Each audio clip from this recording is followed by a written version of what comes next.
So this banged on Twitter, of course. Bill Maher, once again, positioning himself as like eventually leaving the left. He's going to do the why I left the left shit.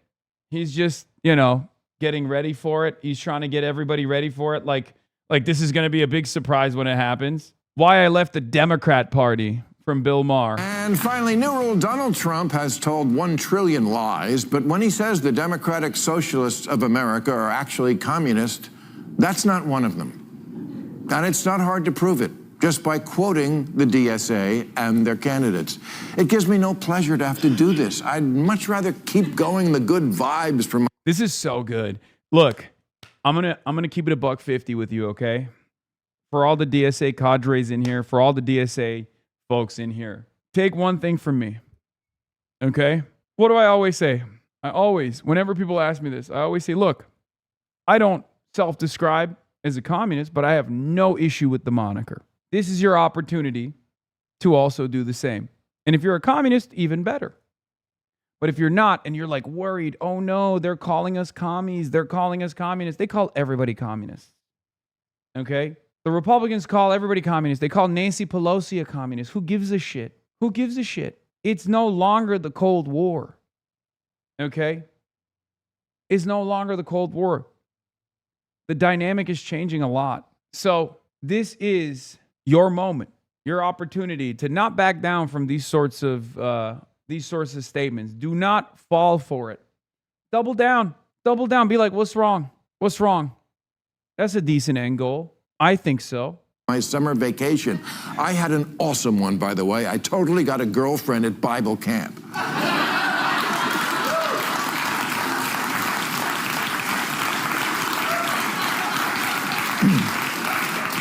However, right before we left, Vice President J.D. Vance was on the show, and I told him that if the Democratic Party keeps going in the direction of the DSA, my vote was in play. And all I heard all vacation... Oh, my God. Oh, my vote is in play. Whoa, what will we do without Bill Maher?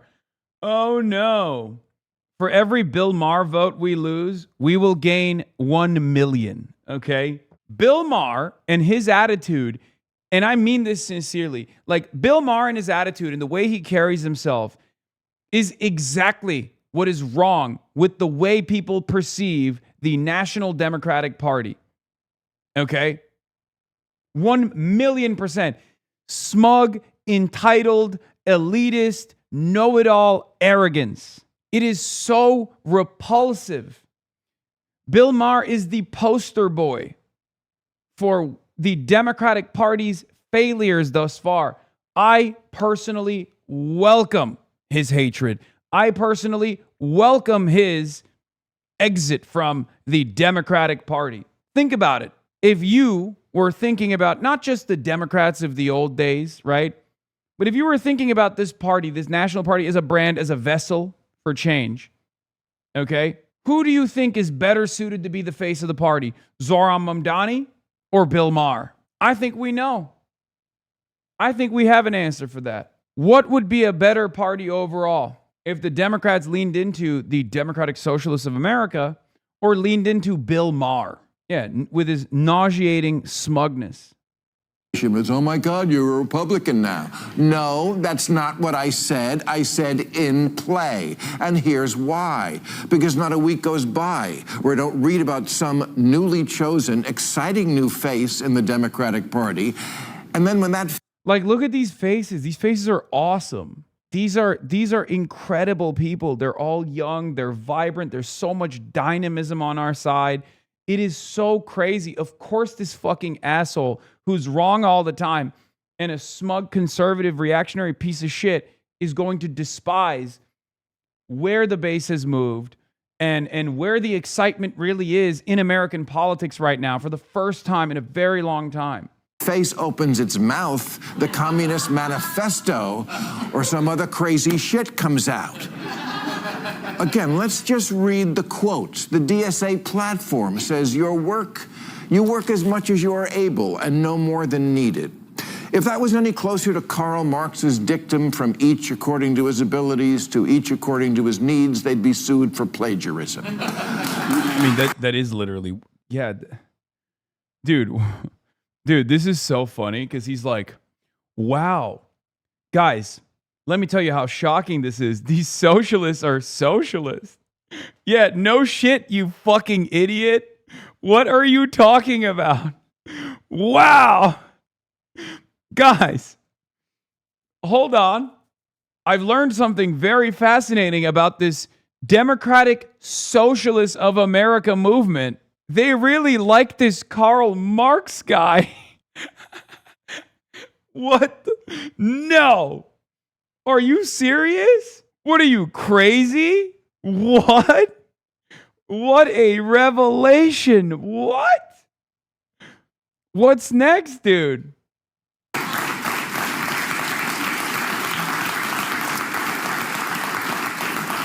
Not to leave any doubt, New York Mayor Mamdani once tweeted Karl Marx's words exactly. They're not trying. No. You mean to tell me Zohran Mamdani is a socialist? What? Guys.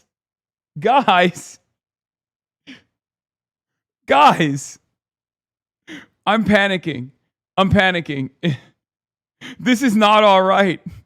This is not all right that the guy who calls himself a democratic socialist, who has found his organizing home in the Democratic Socialists of America, might be a socialist. Trying to hide it. Their most popular influencer, Hasan Piker, thinks communism is so groovy. He laments the fall of the two of the most murderous regimes in history. First of all, he's going to say the USSR, which is a bastardization of my quote regardless, but it doesn't matter. And then he's going to say China, which has not fallen at all, as a matter of fact. I don't know if you've looked outside at all. The Soviet Union and Chairman Mao's China. Mamdani's aide, his top aide. Yeah. So and then he's gonna go into some of the DSA folks in New York City. But yeah, again, nothing here is offensive. The fall of the USSR was one of the great catastrophes of the 20th century. Mao Zedong is one of the great leaders of this world. Both are true. Both are objectively true statements. Okay. Also, Maoist China never fell. I don't know what the fuck he's talking about. So much of this commentary unironically revolves around just refusing to entertain any sort of historical facts. Just being smug about your lack of knowledge. Okay? I hate this so much. Just read a fucking book, please. I beg of you, please. And hopefully it's not the Gulag Archipelago. Okay? It's so frustrating because even conservative thinkers of the past, right? Even conservative historians of the past would agree with both of these assessments. Okay? You don't have to like Mao Zedong. You don't have to like the USSR, the ideological commitment to communism or socialism that the USSR demonstrated, to agree with both of these statements. As a matter of fact, there's one guy who has stated this as well, and he's certainly no communist. His name is Vladimir Putin. Okay?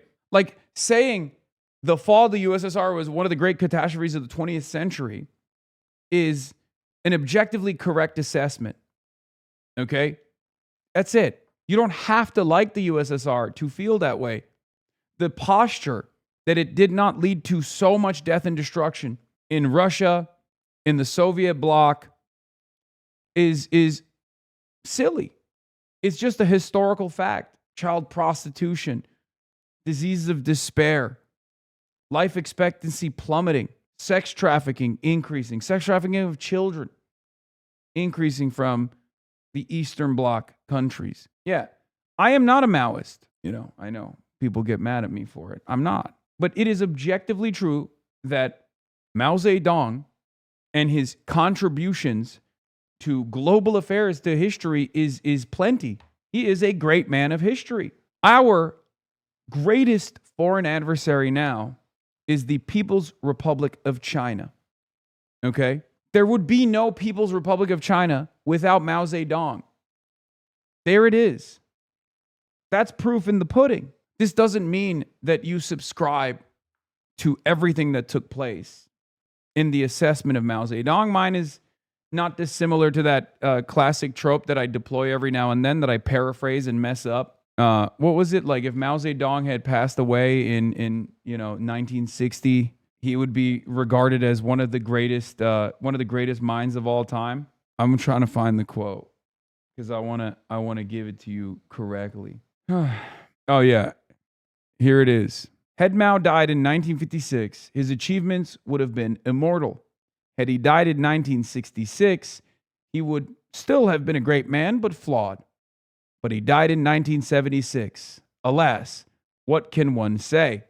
Chen Yun, a leading Chinese Communist Party official under Mao and Deng Xiaoping. This is a fair assessment of, Mao's contributions in general.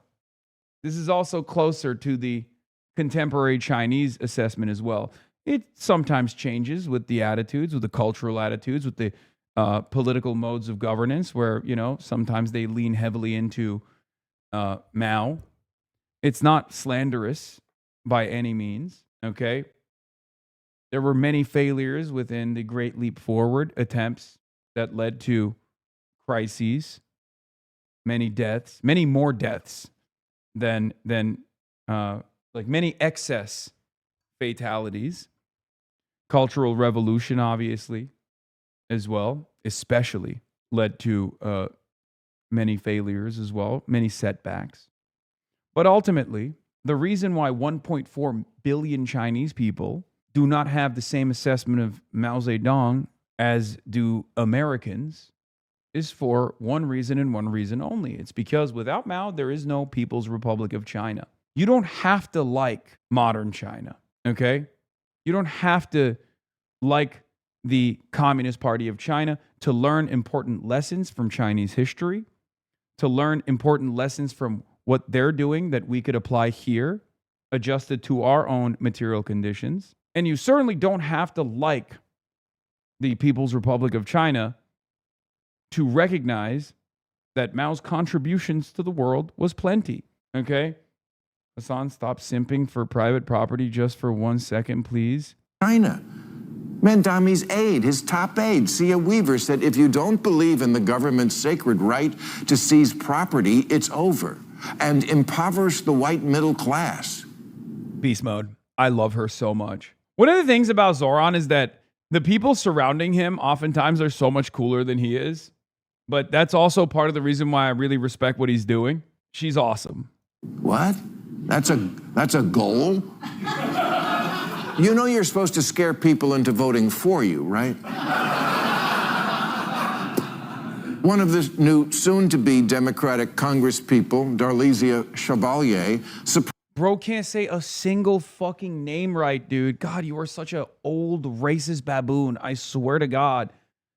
Darlisia Shavala, Zorab Mabdabu, and Darlisia Shabubu.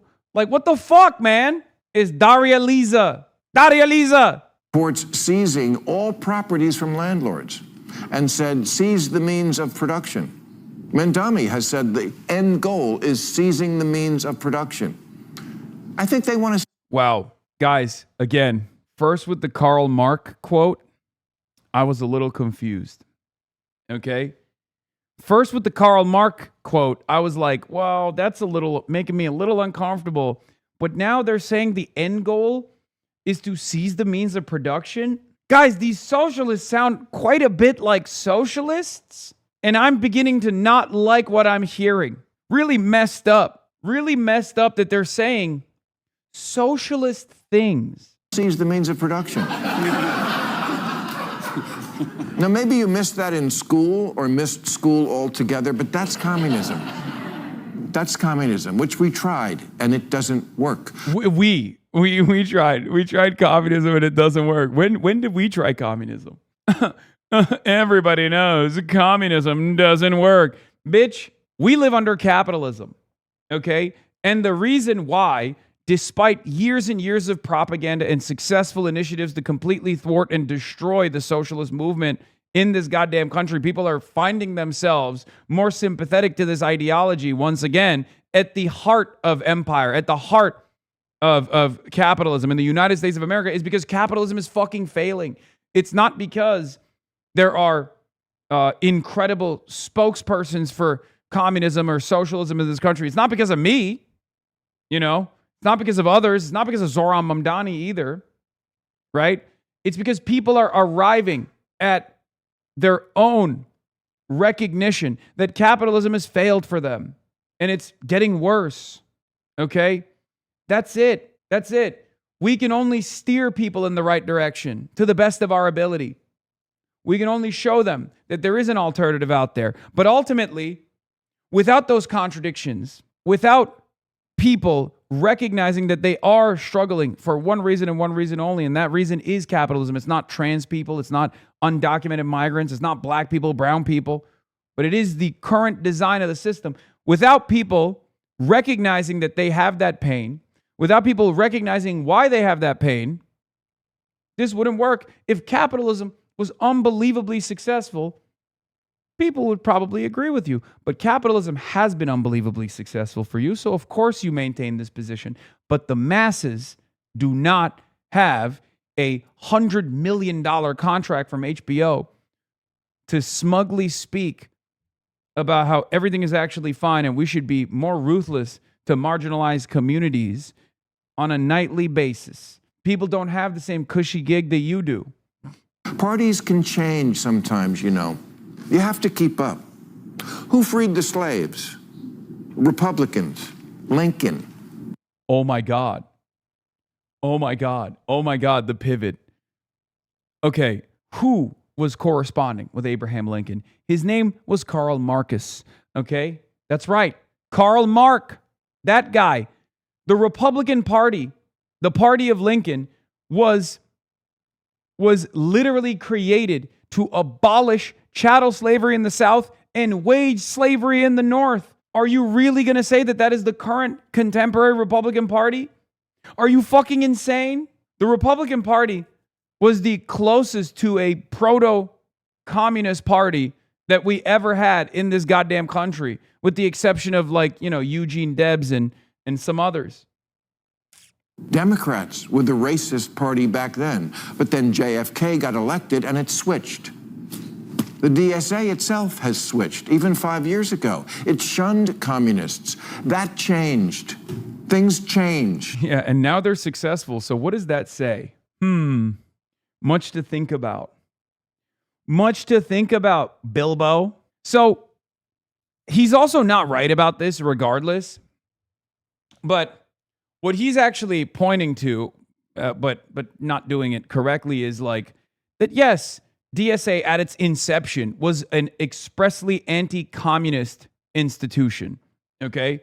DSA was openly anti-communist. That's what it used to be. Except it was also fucking irrelevant until like 2016. Before 2016, in the Democratic Socialists of America, you would just see like a bunch of, 75-year-old Jewish guys for the most part. Some of which self-identified as socialists. Some of them were, it was just like, it was not a very effective institution. It was not a very effective organization.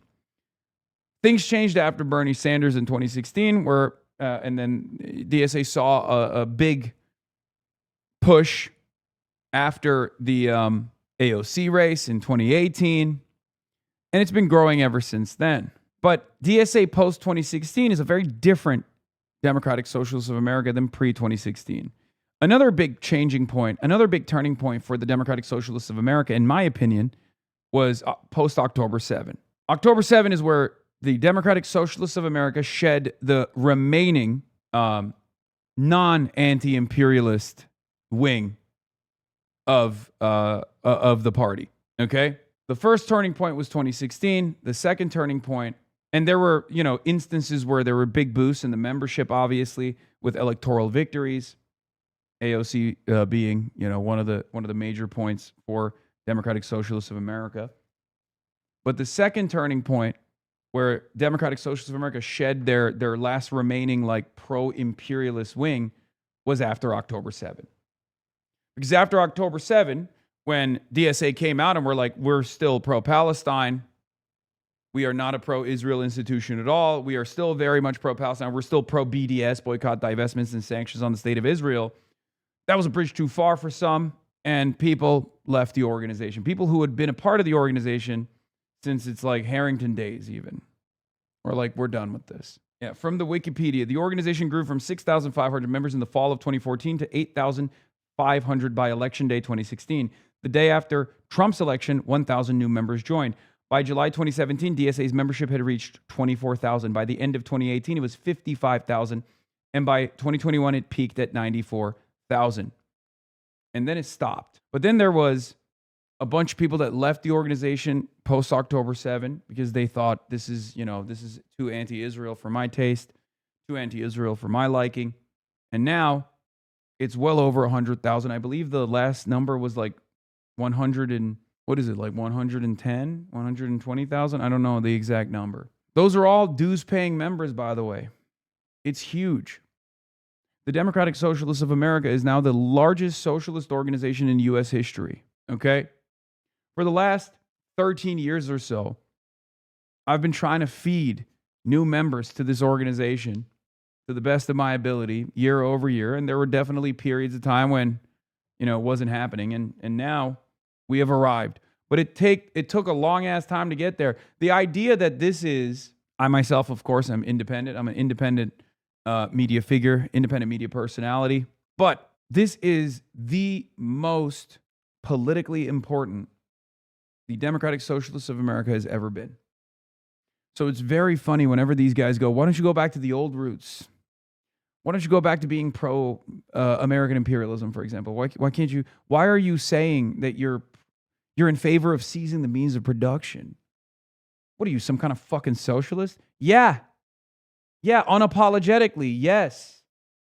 The fuck do you mean? Democratic Socialists of America are first and foremost socialist, okay? They're American and they're socialist. The idea that they're supposed to fit your neat little confines, your political ideology, your political framework, when your political framework has only brought about death and destruction to the periphery and abject poverty and destruction to the domestic home front, is ridiculous. It is supposed to be an alternative, charting a positive path forward for all Americans, not just the hand-selected pedophilic capital owners. Now the coalition within the DSA, called the Marxist Unity Group, is in ascendance, and I must take them at their word when their words include, our commitment is to the long-term struggle for a fully liberated, classless society, in a word, communism. Yeah. Oh my God. A big tent political organization of socialists have communists that are fighting for a classless society? Oh! What do they have to do? Tweet out, elect more communists? Oh yeah, Sia Weaver did that. Beast mode. Yes. Beast mode. Good, I'm glad you're shocked. People got to realize this is going on. Beast mode. Wow. Guys, what the hell? What the hell, Bill Maher? Everything that you have revealed thus far has made me more scared by the moment. Every new statement you deliver, scarier than the last, Bill. I'm positively disturbed. Yes, my vote is in play. I'm not voting for anyone who thinks the wrong side won the Cold War or cheers for the Intifada like it's the World Cup. It's so ironic from the people who obsess about colonization. You know what's being colonized now? The Democratic Party.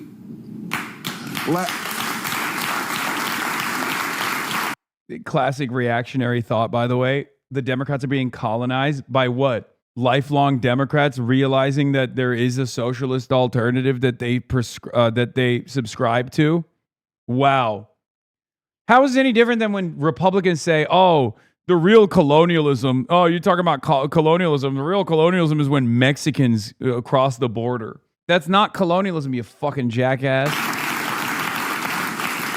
It's called people changing their minds. I know that's a shocking revelation for your smug, entitled ass. Last month, 2 Democratic congressmen released an open pledge they wanted their fellow Democratic members to sign. It said, We are capitalist, not socialist. We want safety, not lawlessness. We are proud, not ashamed of America. These should not be hard words. Yeah, sorry, big dog. The first line is ridiculous. The next two, that's fine. Okay? I hate this shit. I fucking hate when Democrats do this kind of like silly messaging bill. They do it all the time. They do it all the time. And they're like, oh, we're signing on a pro-capitalism bill. And Democrats have done it for years. I despise it. Okay? I despise it. It's so dumb. Especially because, guess what? Republicans are going to call you a communist anyway, you fucking dingus. They never stopped. And it's not like they stopped after you signed 700 other bills that are like, whoa, the Democratic Party are capitalist. For a congressional Democrat to sign on to, you know how many did? 8. 8 out of 212. Guys, really, there's got to be an easier way to lose the swing states.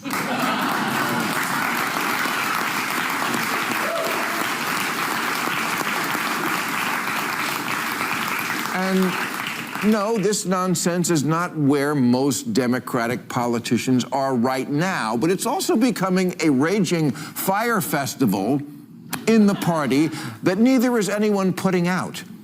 People are actually getting elected now who literally don't think we should have police or prisons or borders. And again, they're not lying about who they are. The media is. Ask Ms. Chevalier about the border. She says, yes, literally abolish the border. You know, if you call a woman a whore and everyone gasps, and then the woman says, oh, no, he's right, I'm literally a prostitute. He's such a piece of shit, dude. I mean, you're such a fucking disgusting... You're such a disgusting little gremlin, you old fuck. Also, like, being anti-sex work as Bill Maher is crazy, okay? There's no one in Hollywood that loves prostitutes more than fucking Bill Maher, so I don't know what the fuck he's going off about. Jesus Christ. Believer. This crowd literally wants to get rid of our form of government, the Senate, but also, and I quote, replace the president and Supreme Court with an executive and judiciary chosen by and subordinate to Congress. Yeah, no biggie.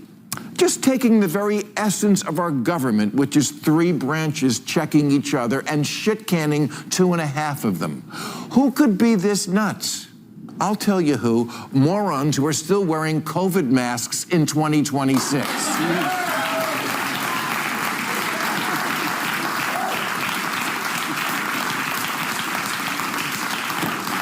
This photo is from the DSA meeting in Denver 3 weeks ago. Okay, I'm just going to say it. Since the far left, the far, far left, is overwhelmingly made up of affluent, ultra-woke white people, you raised your kids wrong. You told your precious brats that every brain fart was genius, and now those brain farts are becoming Democratic Party policy.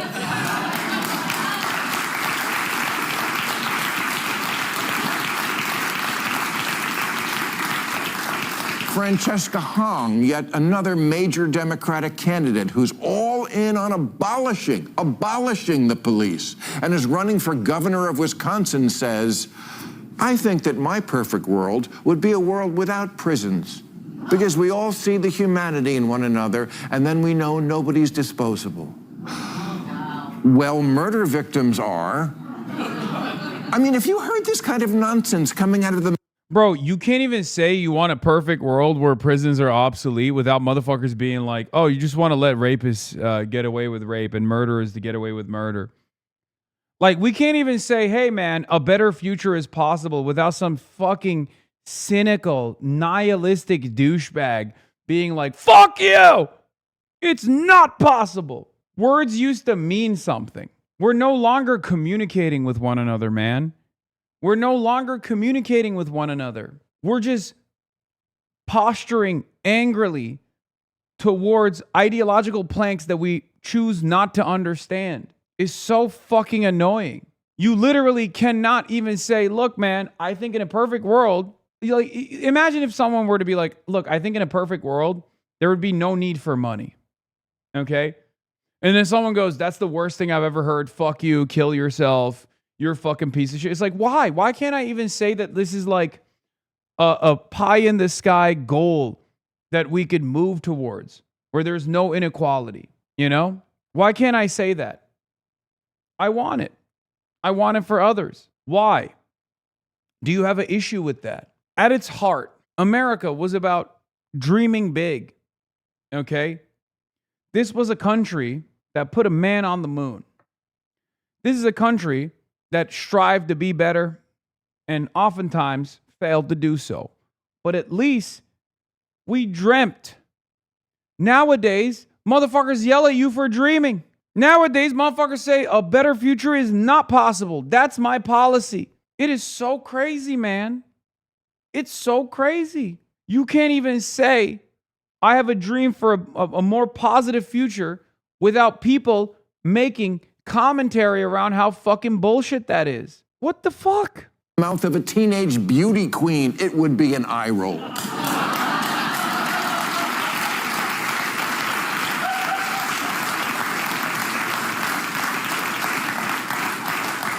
No wonder that the most true blue Democrat ever, James Carville, says, there's just some shit I can't be in the same tent with.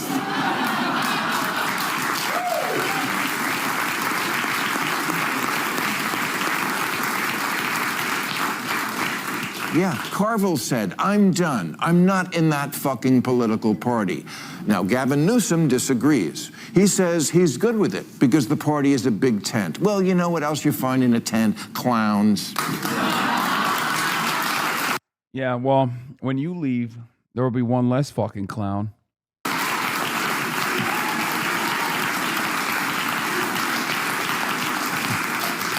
It's so funny. So many liberals shit themselves every time.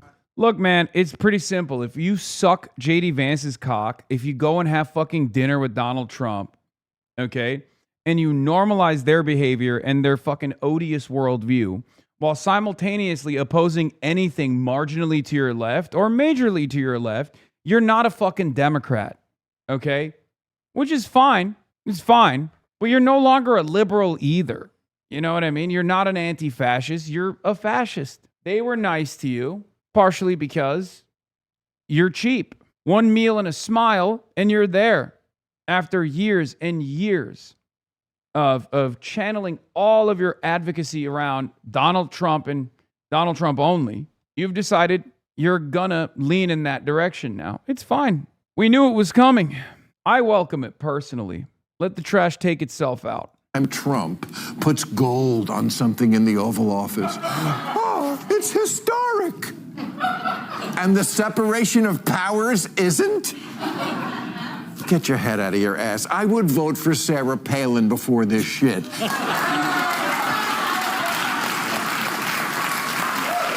Yeah, I mean, exactly. We know, man. Yeah, we know. I don't know why this is like, it's really funny that this is like presented as a fresh take. You know what I mean? Wow. Unbelievable. Who would do such a thing? Wow. Shocking. We know, man. We fucking know.